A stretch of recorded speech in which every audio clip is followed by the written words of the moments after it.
জানাচ্ছি যে আমি আর বাংলাদেশ গণতান্ত্রিক ছাত্র সংসদের বর্তমান কর্মকৌশল ও আদর্শের সঙ্গে নিজেকে মানিয়ে নিতে আর পারছি না। আমি জুলাই আন্দোলনে গণতান্ত্রিক ছাত্র সংসদ সদস্যদের অবদানে বিশ্বাসী ছিলাম এবং থাকব, কিন্তু বাকশাস এর বর্তমান বিপদগামী নেতৃত্বের অংশ হয়ে থাকতে পারি না। অতএব আমি আনুষ্ঠানিকভাবে গণতান্ত্রিক ছাত্র সংসদ থেকে পদত্যাগ করছি এবং একই সঙ্গে একটি আদর্শিক ও গণতান্ত্রিক ছাত্র আন্দোলনের স্বপ্ন নিয়ে নতুন পথ চলা শুরু করার জন্য আহ্বান জানাচ্ছি। আমি নুর নবী, ইসলামিক স্টাডি বিভাগ, জগন্নাথ বিশ্ববিদ্যালয়, জুলাই আন্দোলনের জগন্নাথ বিশ্ববিদ্যালয়ের প্রধান সমন্বয়ক ছিলাম।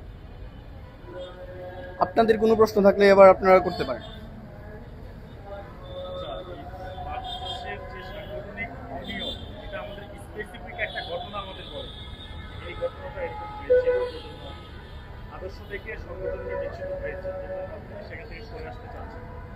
ভাই, একটা আদর্শ বলতে তারা তো বারবার বলে আসছে যে এটা জুলাইয়ে যারা নেতৃত্ব দিয়েছে, নেতৃত্ব দানকারী ছাত্রদের এটা সংগঠন।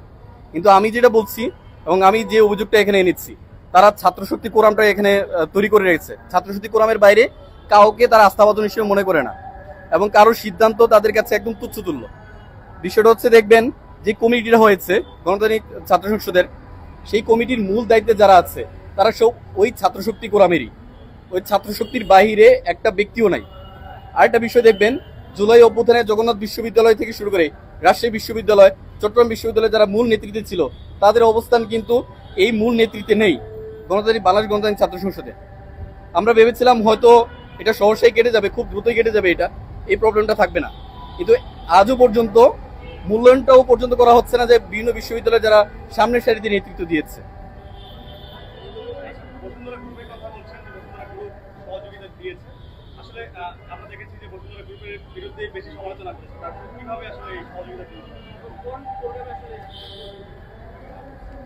ভাই, গণতান্ত্রিক ছাত্র সংসদ থেকে জগন্নাথ বিশ্ববিদ্যালয়ে আমরা একটা ইফতার পার্টি করি।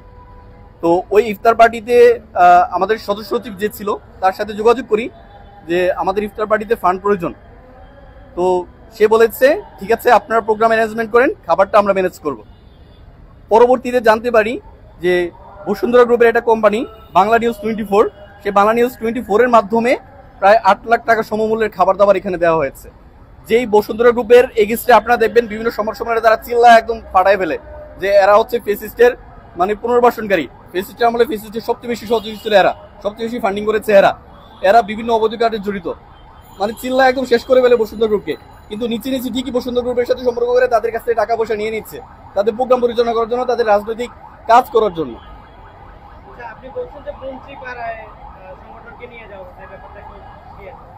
মন্ত্রীপাড়ায় ভাই ওখানে যাওয়ার অনেক সুযোগ হয়েছে, বিশেষ করে জগন্নাথ বিশ্ববিদ্যালয়ে যখন আমরা আন্দোলন করছিলাম লং মার্চ টু যমুনার সময়, আমাদের শিক্ষকদের সাথে যখন তারা খারাপ আচরণ করছিল এবং হচ্ছে আমাদের শিক্ষক শিক্ষার্থীদের উপর পুলিশ বাহিনী হামলা চালিয়েছিল, তো সেদিন ভিতরে মন্ত্রীপাড়া জাহিদ ভাইয়ের সাথে আমি যাই, সদস্য সচিব জাহিদ ভাইয়ের সাথে। ওখানে গিয়ে মূলত দেখলাম যে মন্ত্রীপাড়ায় মানে তারা যে যাবতীয় মিটিংগুলো হচ্ছে তারা সেখানে করে।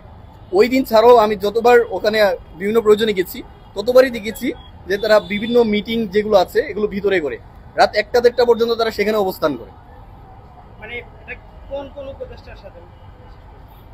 বিশেষ করে উপদেষ্টা তো তারাই আছেন, বিশেষ করে আর কি হবে, তাদের উপদেষ্টা যারা আছে অবশ্যই। আর কোনো প্রশ্ন ভাই? আমি তো একবার বললামই, যেখানে বলা হচ্ছে যে এই যে সংগঠন এটা হচ্ছে জুলাই অভ্যুত্থানের নেতৃত্বদের যে সংগঠনরা আছে বা নেতৃত্ব দানকারী যারা আছে তাদের সংগঠন, কিন্তু সত্যিকার অর্থে এটা না। সত্যিকার অর্থে ছাত্রশক্তি যেটা আছে, ছাত্রশক্তিরই একটা সাংগঠনিক রূপ হচ্ছে এটা। এই ছাত্রশক্তিকে তারা হচ্ছে জাতীয় একটা ছাত্র রাজনীতি হিসেবে এটা গঠন করছে। অবশ্যই তাদের মানে যে মূল থিম জুলাই অভ্যুত্থানের নেতৃত্ব দানকারীদের একটা সংগঠন, সেখান থেকে তারা বিচ্যুত হয়েছে। ভাই, আপনারা কি দেখতে পাইছেন যে তাদের যে নেতৃত্ব, মূল নেতৃত্বে যারা আছে, এই মূল নেতৃত্বে অন্য কোনো বিশ্ববিদ্যালয়ের যে সমন্বয়করা আছে বা হচ্ছে অন্য বিশ্ববিদ্যালয়ে বা বাংলাদেশের অন্য কোনো প্রান্তে যারা সামনের সারি থেকে নেতৃত্ব দিয়েছে জুলাই অভ্যুত্থানে, তাদের দেখেছেন? তারা একজনও নাই। আপনি একদম নাম দেখে দেখে বলবেন যে সব ছাত্রশক্তির পোলাবানই এখানে আছে, এদের বাইরে অন্য কোনো বিশ্ববিদ্যালয়ের ছেলেরা কিন্তু এখানে নেই। এটা একটা দিনের আলোর মতো স্পষ্ট। জগন্নাথ বিশ্ববিদ্যালয় থেকে আমরা 4-5 জন এখানে আছি, ওরা কোনোভাবেই আমাদেরকে এখানে মূল্যায়ন করে নাই। দেখবেন জুলাই অভ্যুত্থানে ঢাকা বিশ্ববিদ্যালয়কে সবচেয়ে বেশি সাপোর্ট করেছে জগন্নাথ বিশ্ববিদ্যালয় এবং ঢাকা কলেজ। ঢাকা কলেজের কাউকে মূলনীতিতে দেখেছেন? নাই। জগন্নাথ বিশ্ববিদ্যালয় কাউকে মূলনীতিতে দেখেছেন? নাই। ওদের 11 জুলাই ঠিক এই জায়গায়, শাহবাগের এই জায়গায় ওরা আটকে ছিল, শাহবাগ দখল করতে পারে নাই। জগন্নাথ বিশ্ববিদ্যালয় থেকে আমরা 7-8টা ব্যারিকেড ভেঙে এসে ওদেরকে এখানে উদ্ধার করেছিলাম এবং শাহবাগ আমরা অবস্থান নিয়েছিলাম। এটা স্পষ্ট, এখনো মিডিয়াতে আছে এবং ওরাও অকপটে স্বীকার করে। কিন্তু স্বীকারটা তখনই করে যখন ওদের প্রয়োজন। ওদের প্রয়োজন ফুরাই গেলে জগন্নাথ বিশ্ববিদ্যালয় আর কেউ না, ওদের প্রয়োজন ফুরাই গেলে ঢাকা কলেজ কেউ না, ওদের প্রয়োজন ফুরাই গেলে রাজশাহী বিশ্ববিদ্যালয়, চট্টগ্রাম বিশ্ববিদ্যালয় কিছুই না। জাহাঙ্গীরনগর বিশ্ববিদ্যালয় আমি বলছি না কেন, এটা জিজ্ঞেস করতেই পারেন। ছাত্র শক্তি কোরামের একটা অংশও ছিল জাহাঙ্গীরনগর বিশ্ববিদ্যালয়, এবং সেখান থেকে যে নেতৃত্ব এখানে আছে, মানে বাক্সাসে যারা আছে, তারা দেখবেন ওই তখনকার সময় ছাত্র শক্তির সাথে যুক্ত ছিল, কোনো না কোনো ভাবে ওই ছাত্র শক্তি কোরামের সাথে যুক্ত ছিল। দিন শেষে ওদের ভাই বেড়াদের বাইরে কারো কোনো মূল্যায়ন এখানে নাই। আপনি কি এখান থেকে এখন এনসিপিতে যোগ দেওয়ার জন্য পদত্যাগ করছেন নাকি অন্য কিছু করছেন? ভাই, যেই অভিযোগগুলো আমি এখানে করতেছি, এটা কি শুধু বাক্সাসের? এনসিপিরও সেম অভিযোগ। দেখবেন আপনি হাসনাতুল্লাহ চিল্লায় বলতেছে এই বসুন্ধরা গ্রুপের এই সেই, কিন্তু আপনি দেখবেন ওই এনসিপির যদিও বলে থাকে যে এটা লেজুর ভিত্তি না, ওই এনসিপির ছাত্র সংগঠনই হচ্ছে এটা।